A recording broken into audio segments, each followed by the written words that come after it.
की नई वजह बन रही है, जो कर्मचारी पेंशन योजना 1995 से जुड़े हैं। यह बात किसी एक आदेश, किसी एक बयान या किसी एक खबर तक सीमित नहीं है। यह उस लंबे इंतजार की कहानी है जो वर्षों से लोगों के मन में दबा हुआ है, जिन लोगों ने अपनी जिंदगी का सबसे मजबूत समय काम में लगाया, नियमित योगदान दिया, देश की अर्थव्यवस्था को चलाने वाले पहियों को गति दी, वही लोग आज उम्र के उस पड़ाव पर खड़े हैं जहां सहारे की सबसे ज्यादा जरूरत होती है। और इसी समय उन्हें सबसे बड़ा सवाल सताने लगता है कि महीने का खर्च आखिर चलेगा कैसे, दवाइयां कैसे आएंगी, घर का राशन कैसे जुटेगा, बिजली पानी के बिल कैसे भरेंगे, और आपात स्थिति में क्या होगा। नौकरी के दौरान जीवन एक तय ढांचे में चलता है, वेतन आता है, घर की जिम्मेदारियां निभती हैं, बच्चों की पढ़ाई, किराया, बिल, सब कुछ किसी न किसी तरह संभल जाता है। कुछ लोग थोड़ी बचत भी कर लेते हैं, लेकिन अधिकांश कर्मचारी अपने सामान्य खर्चों में ही उलझे रहते हैं, क्योंकि हर परिवार की जरूरतें अलग होती हैं। रिटायरमेंट आते ही वही जीवन एकदम बदल जाता है, नियमित आय का रास्ता बंद हो जाता है, शरीर की ताकत पहले जैसी नहीं रहती, उम्र के साथ इलाज, जांच, दवाइयां और देखभाल बढ़ जाती है।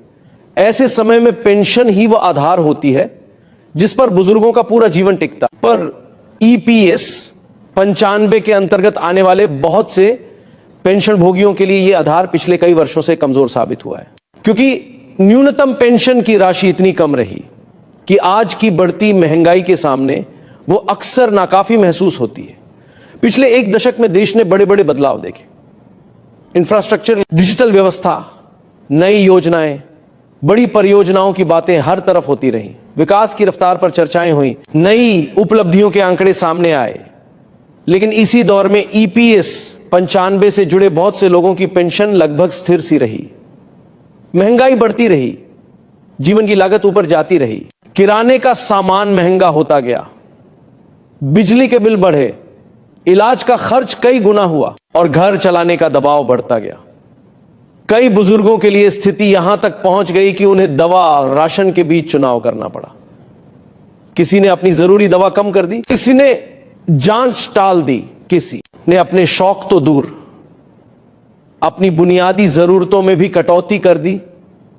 कई परिवारों में रिटायर्ड व्यक्ति खुद को बोझ समझने लगा और यह किसी भी समाज के लिए बेहद गंभीर संकेत है।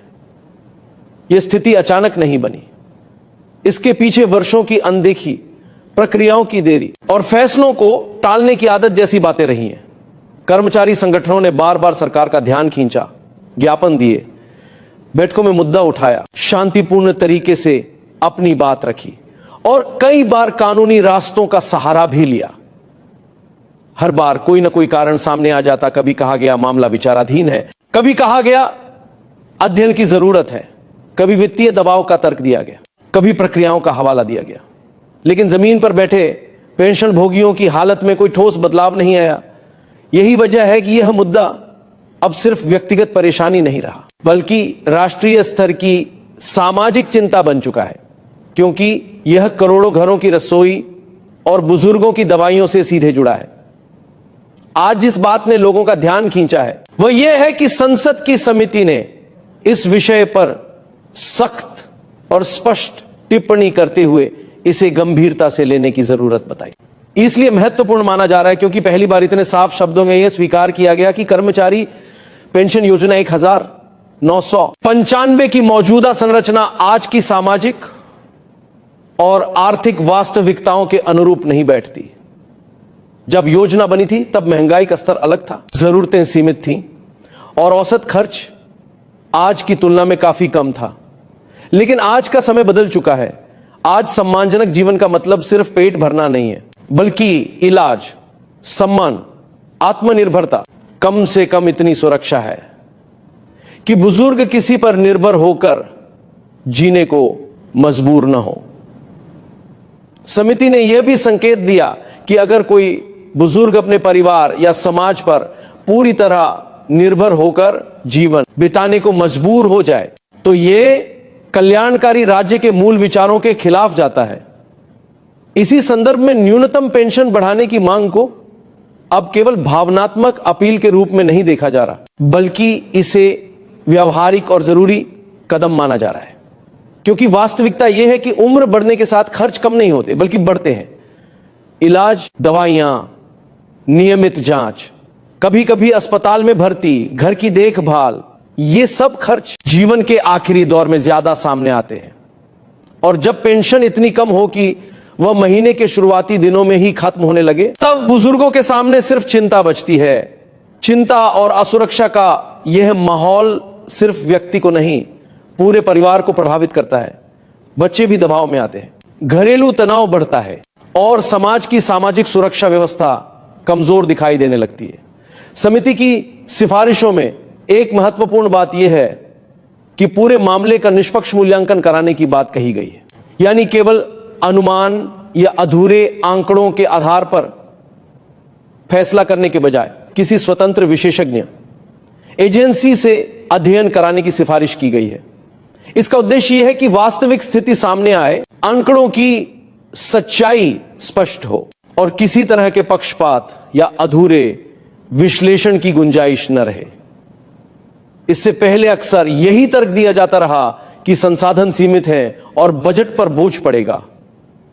लेकिन निष्पक्ष अध्ययन का मतलब यह भी है कि अगर व्यवस्था में सुधार जरूरी है तो उसे टालना नहीं चाहिए, बल्कि चरणबद्ध तरीके से स्पष्ट योजना के साथ लागू करना चाहिए, ताकि बुजुर्गों को राहत मिले और सिस्टम भी टिकाऊ बने। इस पूरे घटनाक्रम का एक और अहम पहलू यह है कि अब तय समय सीमा की बात सामने आ रही है। यानी मामला अनिश्चित काल तक लटकाने के लिए नहीं छोड़ा जाएगा। समय सीमा तय होने का मतलब यह है कि चर्चा केवल कागजों तक सीमित नहीं रहेगी, बल्कि निर्णय की दिशा में आगे बढ़ेगी। वर्षों बाद ऐसा महसूस हो रहा है कि पेंशन भोगियों की आवाज सिर्फ सुनी ही नहीं जा रही, बल्कि उस पर कार्रवाई की तैयारी भी हो रही है। यही कारण है कि आज 7 फरवरी 2026 को बहुत से लोग एक नए मोड़ की तरह देख रहे हैं।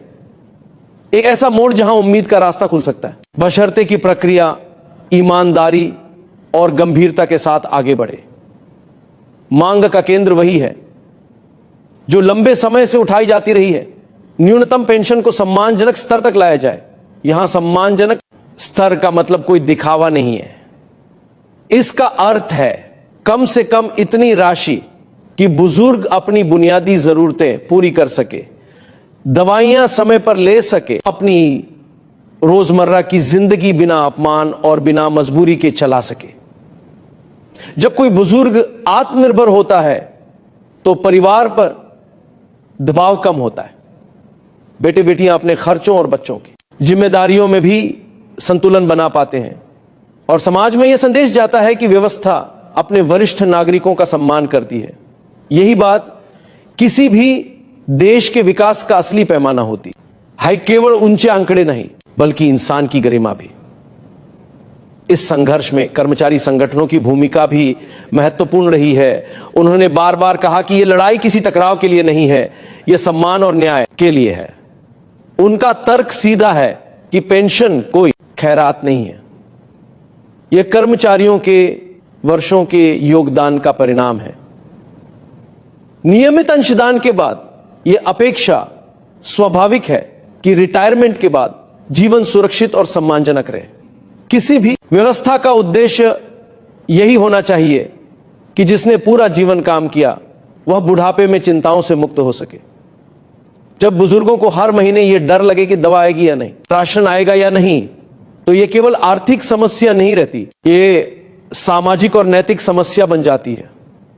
सरकारी स्तर पर भी अब यह बात ज्यादा स्पष्ट दिखने लगी है कि मामला केवल आंकड़ों और फाइलों का नहीं है, यह नैतिक जिम्मेदारी का सवाल। देश की नीतियां तभी सफल मानी जाती हैं जब उनका लाभ समाज के हर वर्ग तक पहुंचे, विशेष रूप से उन लोगों तक जिन्होंने अपना जीवन देश के निर्माण में लगा दिया। इसलिए आने वाला समय बेहद निर्णायक है।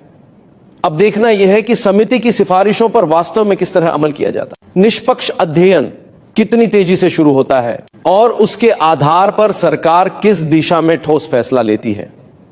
पेंशन भोगियों की निगाहें इसी पर टिकी हैं कि बदलाव केवल कागजों पर रहेगा या उनके जीवन में वास्तविक और सकारात्मक परिवर्तन लाएगा। यहां एक बात साफ समझनी चाहिए कि जब किसी समाज में बुजुर्ग सुरक्षित होते हैं तो उसका असर दूर तक जाता है, परिवारों में स्थिरता आती है, स्वास्थ्य सेवाओं पर दबाव कम होता है और सामाजिक सम्मान बढ़ता है। बुजुर्ग अगर आत्मनिर्भर हो तो वे अपने अनुभव के साथ समाज को मार्गदर्शन भी दे पाते हैं। लेकिन अगर वही बुजुर्ग असहाय महसूस करें तो यह न सिर्फ उनके लिए बल्कि पूरे समाज के लिए चिंता का कारण बनता है। इसलिए न्यूनतम पेंशन पर गंभीरता कोई एक वर्ग की मांग नहीं, बल्कि सामाजिक सुरक्षा की मजबूती का प्रश्न है। आज की तारीख 7 फरवरी 2026 पर बात करते हुए यह भी जरूरी है कि हम उम्मीद के साथ साथ सतर्क भी रहें। उम्मीद इसलिए कि पहली बार प्रक्रिया को समय सीमा और निष्पक्ष मूल्यांकन की दिशा में जाते देखा जा रहा है, और सतर्क इसलिए कि कई बार बड़े मुद्दे लंबी प्रक्रिया में फिर फंस जाते हैं।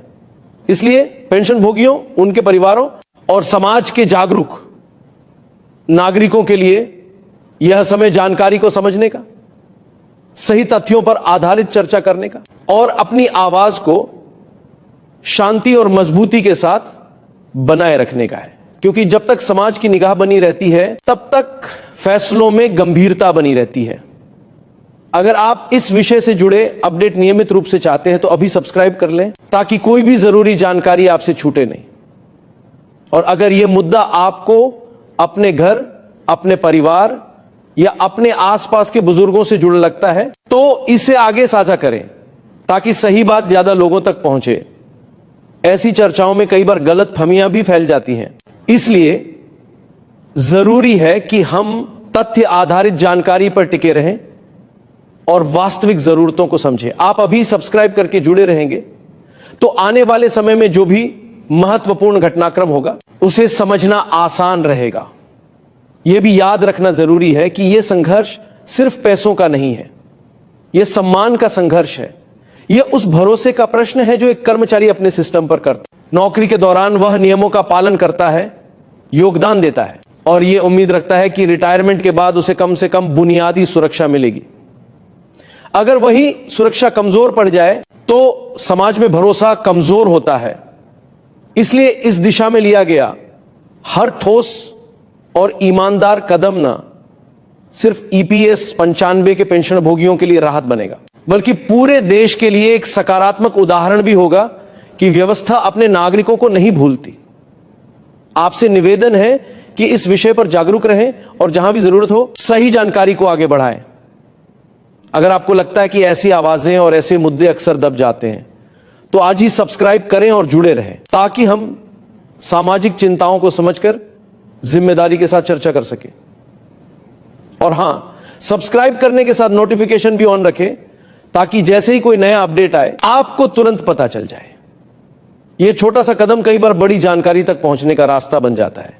आने वाले दिनों में सबसे बड़ा सवाल यही रहेगा कि निष्पक्ष अध्ययन कब शुरू होता है, किस एजेंसी से कराया जाता है, समय सीमा क्या तय होती है और उस अध्ययन की सिफारिशों के आधार पर न्यूनतम पेंशन में किस तरह का सुधार आता है। पेंशन भोगियों की उम्मीदें ठोस नतीजों पर टिकी हैं और समाज की जिम्मेदारी यह है कि वह इस मुद्दे को केवल एक खबर की तरह न देखे बल्कि बुजुर्गों के सम्मान और सुरक्षा के प्रश्न की तरह समझे। क्योंकि बुजुर्गों के साथ समाज कैसा व्यवहार करता है उसी से समाज की संवेदनशीलता और मजबूती का सही आकलन होता है। आर्थिक विकास के आंकड़े तभी मायने रखते हैं जब उनके साथ मानवीय संवेदना भी जुड़ी हो। अगर आप चाहते हैं कि यह बात ज्यादा लोगों तक पहुंचे तो इसे साझा करें और सब्सक्राइब करके जुड़े रहें।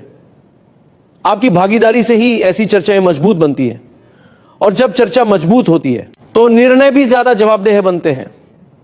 आज 7 फरवरी 2026 पर जो उम्मीद जगी है वह सिर्फ उम्मीद बनकर न रह जाए बल्कि बदलाव का रास्ता बने, यही सबसे बड़ी अपेक्षा है।